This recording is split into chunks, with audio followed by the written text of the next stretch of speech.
Hello everyone, welcome back to Let's Play The Adventures of Batman and Robin 1994, as I have since learned is how this game is distinguished from its Genesis counterpart, which came out in 95.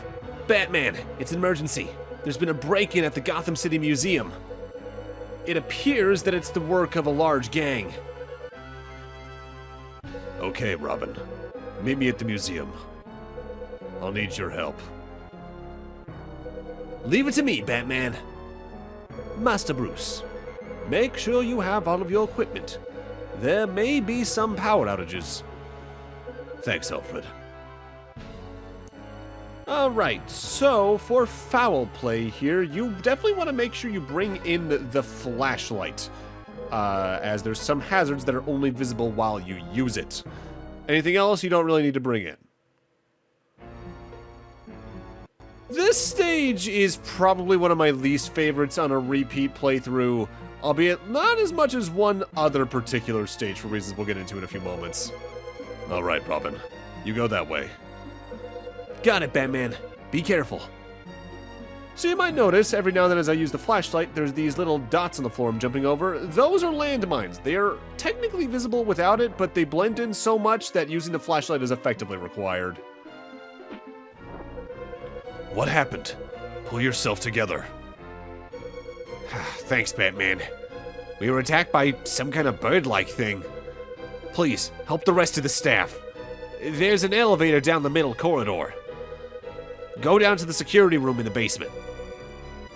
So this entire level is effectively several of the letter H stacked on top of each other with several other minor corridors or rooms dotted across the sides of the H. In the middle of the H is the elevator. You press up on it, you go up, you press down on it, you go down.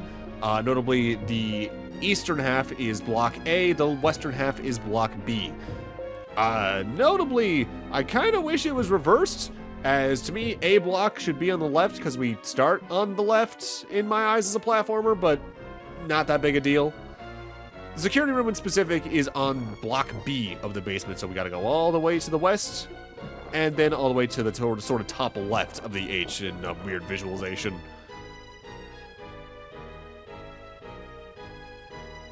Hello there.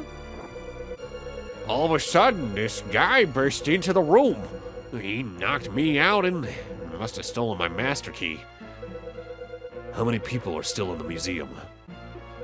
Yeah, there should be the curator and 4 other workers. Batman, I found the curator. Batman, take this master key. You will be able to open most every door in the museum. We can use this to get a rough idea of the location of the others. Use the intercom to stay in contact with us. Batman, it looks like there's someone in block A in the basement, and block B also in the basement. You are in block B in the basement. So, from here, the level can take several different routes, as where the other staff members are located is entirely randomized. They can be in block A or B of any of the floors. I just looked down and got them all in the basement. So from here, we need to check every single room to find the other people. There are healing items in some of the other rooms. In fact, there's some guaranteed to be in the hallways that connect the areas that aren't the elevator corridor. But how this stage goes depends entirely on your luck. In the case you forget where people are, though, as the curator brought up, you can talk with Robin over the intercoms, which are the phones littered throughout the background of the floors. This is why this is one of my least favorite missions on repeat playthroughs, as, well, it's randomized and does keep things interesting enough. It is effectively just a combing mission that doesn't exactly stay my interest, but I've played way worse versions of this exact mission type over the years. This one's ultimately harmless, if a little bit long in the tooth due to its structure. So let's use this opportunity to start digging into this game's development staff, starting off with the project leader, Shiro Murata. This isn't their first rodeo in gaming. They did a lot of stuff for the Goemon games, like the N64 Goemon game, Ganbare Goemon 2 and 3 on the SNES, Cosmic Wars, Monster in My Pocket, Buster Bust Loose on the Super Nintendo they did planning and programming for. They were the director of Kid Dracula on the NES as well. And if my research isn't failing me, and this isn't just two people that share her name, He also would have been an animation director for several old anime through the 80s and 90s. The reason I'm thinking my research isn't failing me is that animation Shiro Murata was listed to have died in 2011, and suspiciously, this Shiro Murata's last game credit was in Biomiracle Bokute Upa on the Wii in 2008 as a programmer, so that would line up if that was around the time he died. There might be a specific reason I'm highlighting his animation history, and it might have to do with this game's development process, but we'll get to that in several credits. For right now, let's go into the planners. Next up, we got Yoichi Yoshimoto, Shiro Murata again, Katsuyoshi Endo, and Shigeki Morihira as the planners. Yoichi Yoshimoto is also this game's director. They also directed Batman Returns for the Super Nintendo alongside doing character design for Falcion, Life Force, and Russian Attack back on the NES. Later in their career, though, they were a director a little more often, being the director and person who came up in general for the concept of Brave Fencer Musashi as well as its sequel. They later became co-producer on things like Rechain of Memories, Birth by Sleep, but they also directed technically one of my favorite games, the complete collection of Final Fantasy IV on the PSP. They also were a game designer on the more recent Sakura Wars game. Katsuyoshi Endo, they started their journey with Vulcan Venture for the Sharp 68000. They were also a programmer for Buster's Hidden Treasure, the Tiny Toons Adventure game on the Genesis. They also programmed the Sunset Riders Genesis port. They planned this, but after this, they largely worked on sports games up until their most recent game, which is MLB Bobblehead on the PS3. Rounding out our planners, we got Shigeki Morihira. They started their journey as a programmer for Turtles in Time's Super Nintendo port. They then worked on Batman Returns and this in sequence before eventually leaving Konami, actually, to work for a certain Capcom subsidiary known as Flagship, where they worked as a planner for Kirby and the Amazing Mirror and Kirby Squeak Squad alongside Zelda Minish Cap. With that said, similarly to Shiro Murata earlier, we got a lot of people pulling double duty as planners and programmers, as not only is Shiro Murata also a programmer, so he's been in every category so far. Katsuyoshi Endo is also a programmer alongside Shigeki Morihira. The only person new in the programming credits list is Makoto Sato, who started their journey with Ganbare Goemon 2 as a programmer as well. They then worked on this, Zaxxon's Mother Base 2000. They were notably in the Special Thanks for Eggerland, which is a Lolo spin-off. They were a programmer for Shenmue 2, but post the turn of the millennium largely, they worked as a programmer on side things, like being on the companion app programmers for Shadowbringers and Endwalker for 14. Robin, we've rescued all of them. You'd better get back here. It seems that guy was the Penguin. Only he would send a giant bird to a museum. That's right. He was after the artwork being displayed on the second floor. But it's okay. His master key doesn't open that room. That room has a combination lock. You can't get in unless you have the 4-digit combination. Hold on, I'll ask the curator for the combination. Ah! Robin, what's wrong? What happened? Well, well, if it isn't Batman. Please excuse the rudeness, but I'm in a bit of a hurry. Penguin! And now the lights are back out, so make sure you get your flashlight back, because we now need to head back to the security room and see what's going on down there. Thankfully, since I'm on the basement still, I don't have to worry about backtracking to the elevator, but in the case you had to go to, say, first floor B block to get a hostage, you do gotta make the backtrack as small as it is. Now, by and large, I am someone that if I pick a game up, I play it all the way through, but this is a level I have had times where I'll just say, nah, I'm not in the mood, and skip it using the passwords. Mind you, there's a couple of stages like that in this game, because while I think this game has some pretty high highs, it has some pretty meh lows. Hang in there, Robin. So, sorry, Batman. He took the curator with him. Don't worry. I'll rescue him. Batman, it looks like the curator is in Block B on the first floor. And you are in Block B in the basement. So we now need to search for the curator, whose placement I believe is also completely randomized on every playthrough, so while I comb the rooms, let's get back to the game staff. The next category up is the game graphics team, which are notably separate from an animators team we'll get to in a few moments. I'm assuming they're the people that either did the sprite work directly, or at least did all the backgrounds, effects, and all that jazz. Rounding out this team to start is Yoichi Yoshimoto, the director and one of the planners, so we have already talked about them, but we also got Tetsuro Eguchi, Satoshi Yoshioka, Sachiko Hamasaki, Teruo Hayashi, and Hirotaka Sugiyama. Eguchi's first game was as a graphic designer on Quarth on the MSX. Afterwards, they worked on Space Mambo as a character designer. Outside of this game, their most prevalent projects in my eyes is that they were a graphic designer for TMNT3, the Manhattan Project, and Tournament Fighter on the NES.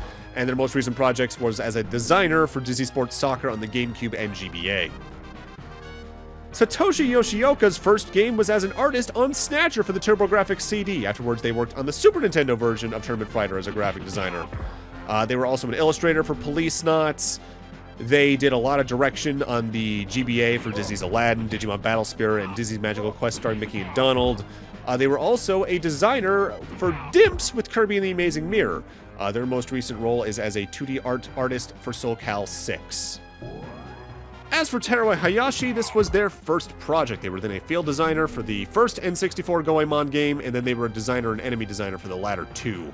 They were a graphic designer for DDR, Disney Dancing Museum on the N64, then for Disney Sports Motocross, they were a background designer. They were a character artist for Chain of Memories on the Game Boy Advance, and their most recent role was a 3D modeler and animator for Spectrobes on the DS, a game near and dear to my heart because that's what got me my DS. Finally, as for Hirotaka Sugiyama, this was actually their first project, and after this, they left Konami to largely work with Square. Brave Fencer Musashi, they were a modeler and animator. Musashi's Samurai Legend, they were a visual effects designer. And then moving forward, they largely worked on Kingdom Hearts games as either a VFX designer, a designer outright, or an overall artist. They worked on Rechain, Birth by Sleep, Dream Drop Distance, the HD remixes, as well as 2.8 and 3. Their most recent role is as a VFX artist in FF16. Now let's get back into the game real quick, because if memory serves, this is the room where I end up finding the curator again. Again, this is largely pretty random, as is what he's going to say, honestly. Are you okay? Thank you, Batman. They are going after the display on the second floor. You've got to stop them. The secret combination is 4417. Leave it to me. Now, like with the placement of the rest of the staff throughout this stage, the combination for the door is completely random. So if you want to try and skip this stage, you're going to have to either get extremely lucky, or honestly, there's a chance it's potentially generated right then and there, so you might not even be able to do that. If you want to play this stage, you got to go through the long way. In that regard, it is kind of annoying, but I appreciate the attempts at just trying to prevent people from speedrunning it in a way. Like, don't get me wrong, I like speedrunning, but there's a point where the game goes so out of the way to railroad you that it's almost kind of funny to me, like with this. With that said, in order to open the, enter the combination, we just got to get in front of the combo door and then press up. Afterwards, we get a little button display, just input whatever code you got, and you're good. Time for the end of the stage.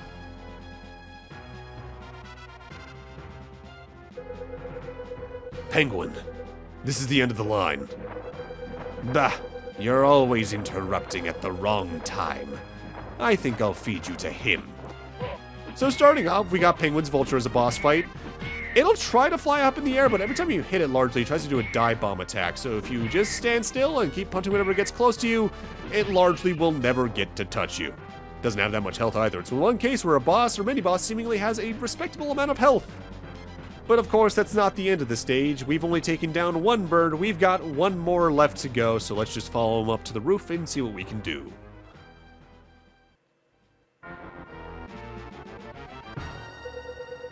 It's over. Give up, Penguin. Oh, but you're so wrong. Let me show you my latest invention. A helicopter! This boss fight's a little complicated in that while you're trying to throw Riddler around and all that, he's either going to be stabbing forward with his umbrella or flying into the air with it after you do a 3-hit combo.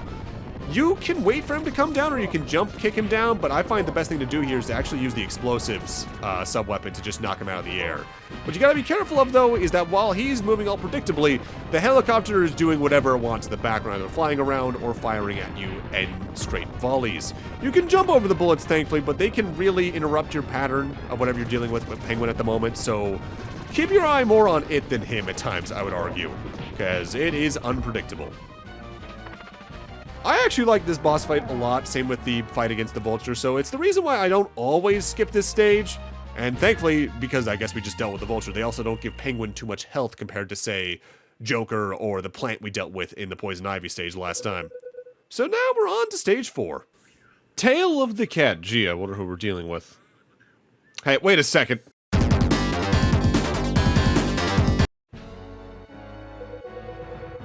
Alfred, I'm going into the city to make sure everything's okay.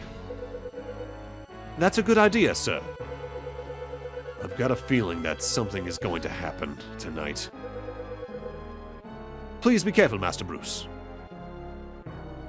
No real tools you need to bring in this time around, but I'd say bring in extra damage items in case you really want to use them. So starting off, we actually got a wall jump section. This is where it really hones in that this is just a wall jump from the NES game. You want to start by wall jumping to the left because these fans in the wall do hurt you, but if you just wall jump from the left to start, you're basically never going to touch them.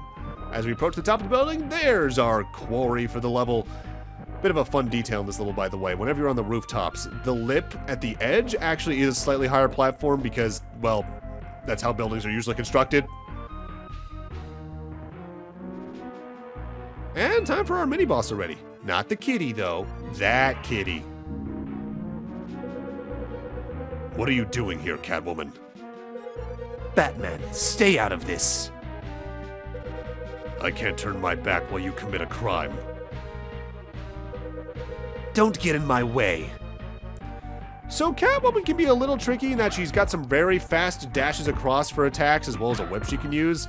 But the strategy with her is back up, jump kick into her. Back up, jump kick into her. She can break out of this loop every here and again with a dash, but largely she's not gonna. She's arguably the easiest boss in the game due to this, as it's such an easy pattern to break into. Also, because we're in an elevator, I've actually never been too certain if this section is timed or if it's based on how much damage you do to Catwoman. As largely I'm usually keeping the punishment going pretty quickly, but at the same time, it could just literally be an elevator ride. I don't know. You've got a long way to go. It's also one of the few times you can see the dialogue box actually has like a red background to it.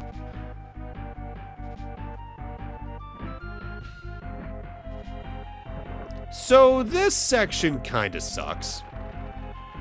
We're free falling, of course, and she's gonna try and attack you, and you can dodge the attacks pretty easily just by keeping to a side. But what sucks about this is, for one thing, you don't actually have to do damage to her here as far as I know. But how we leave this section is where the pain is. As we fall further down, there's gonna be a building to our right. Eventually, Catwoman is gonna use her whip to latch onto a flagpole and swing over to the next screen. We need to do the same. However, the flagpoles are very easily missed with your own grappling hook. You need to just kind of spam fire and hope you timed it in such a way where you'll latch onto one. Sometimes it's that easy, but I've had several playthroughs where I just miss that and lose a life. Don't you think you're taking this a bit too far? You thought you were going to make a clean break, huh? This part is just a chase outright. Watch out for the lips in the buildings I talked about earlier. The big pain here is that she'll knock down the billboards as you pass. And it's one of the few times you really need to use the roll technique I mentioned before, where you can kind of slide like Mega Man does. As if you roll backwards, you can sometimes easily avoid the billboards, sometimes not so much. I have mixed success with it as it is, as the timing is honestly weirdly precise compared to even the rest of the game. And I really like this spotlight effect. It's simple, but it looks neat. From here on, though, it's just a platformer until we reach the end of the level. For right now, though, I think we can start off getting the first person of the Sound and FX team out, Jun Funahashi. His first project was cracking on the NES on the sound team, and he then stayed on the sound team moving forward. He did the music and sound for Bayou Billy on the NES, Castlevania 3, TMNT on the NES, Tiny Toons Adventures on the NES, Tournament Fighter on the Super Nintendo, Batman Returns on the Super Nintendo as well. The same year he did this game, he did the sound for Tiny Toon Adventures Wacky Sports Challenge on the Game Boy and Super Nintendo, Goemon 3 as well. After this game, he largely did things like Spawn on the Game Boy Color, Bottom of the Ninth 99, NHL Blades of Steel 99, a lot of sports games until he was largely on Frogger games. Well, let's finish this now. Okay, come on. actual boss fight version of Catwoman is largely the same. She can do the dashes. She uses her whip a little more often to try and break out of this pattern in this boss fight. But again, if you know this lock, you've won the fight. Just drain her relatively large health pool and you'll be good. But yeah, largely, after the turn of the millennium, Jun Funahashi was on Frogger games. Frogger Adventures Temple of the Frog on the GBA, Frogger Adventures 2 on the GBA, Frogger Beyond on the GameCube, Frogger's Journey Forgotten Relic on GBA, Frogger Adventures The Rescue on GameCube, Audio Supervisor, Audio Director, Audio Manager. Although you get some occasional fun ones like E6 Arc of the Peach Chim's PS2 release, they were an Audio Manager. Frogger Ancient Shadow, GameCube Audio Staff, Frogger Helmet Chaos on the PSP Audio Manager, Frogger Evolution Audio Director. Their last role was on Stranglehold on the PS3 as additional audio support. There were a lot of other games in there like Jurassic Park 3 DNA Factor, but the Frogger focus I found pretty funny. Overall, this level has some moments of pain, like the grappling hook grab on the flag and the billboards, but honestly, I like revisiting this stage a lot, because there's something about how kinetic it is that I just really appreciate. But with that, I'm going to need to end this off here. Thank you guys for watching, and in part 3, moving on to Stage 5.